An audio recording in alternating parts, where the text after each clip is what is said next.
I was born in Beijing, in China. I was in Peking University for 9 years, and during that time I met my wife, Qi, and we came to the United States together. We had 2 daughters, Joyce and Sarah. We really realized that our home is here, and our career is here, our kids are here. So that was the time we decided to become American citizens.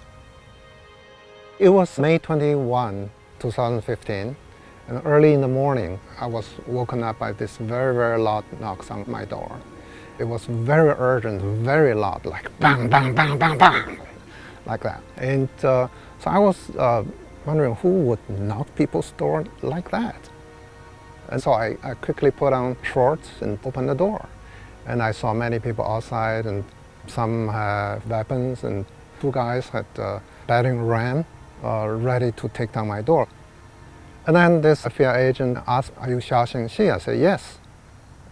And then he announced that I was arrested. Of course, at that point, I understand it was not a mistaken identity. They were here for me. Another agent stepped into the house, turned me around, put the handcuffs on me.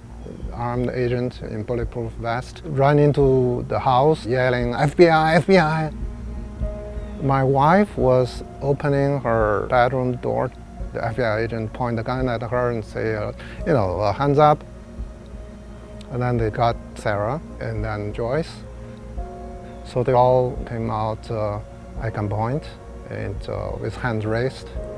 The United States Justice Department is saying that the chairman of the Temple University Department of Physics is an international spy, passing off technology secrets to China. This world-renowned physicist now faces 4 counts of wire fraud. He faces a maximum sentence of 80 years in prison if convicted.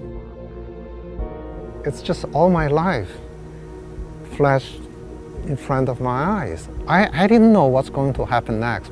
They interrogated me for 2 hours. He seems to be familiar with many, many of my emails. It gave me the impression that he must have read all my emails. They asked me to just take off all my clothes and bend over so they can check whether I hid anything in my body. Eventually, they told me that I was arrested for having made a pocket heater for my collaborators in China. My immediate word came out of my mouth is that's absurd. I have never shared the pocket information with anybody in China. In the indictment, they cited 4 emails. Of course, none of the 4 emails talked about the pocket heater. You realize that the government can twist everything from their surveillance to make up some charges against us. 2 weeks after my arrest, my daughter had a mitzvah of a friend in New York City. Normally, I will be the person who drives. There were conditions for the bail that I could not travel outside of the Eastern District of Pennsylvania. At that time, my wife couldn't sleep well, she couldn't eat much, and she was in a very bad situation.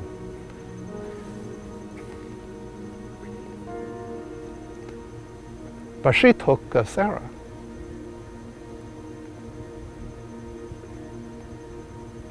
So it was very tough. It was very tough. Sorry.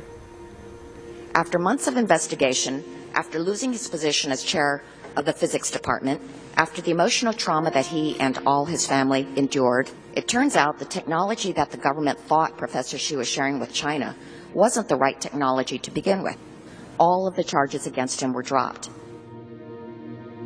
If there is crime, right, if there is economic espionage, we all support that the government should, catch these people and they have to pay for what they did. But they cannot just charge people without base. When you don't have your privacy, it's just like feeling forced to walk around naked. Everything we say, everything we write, the government knows about it.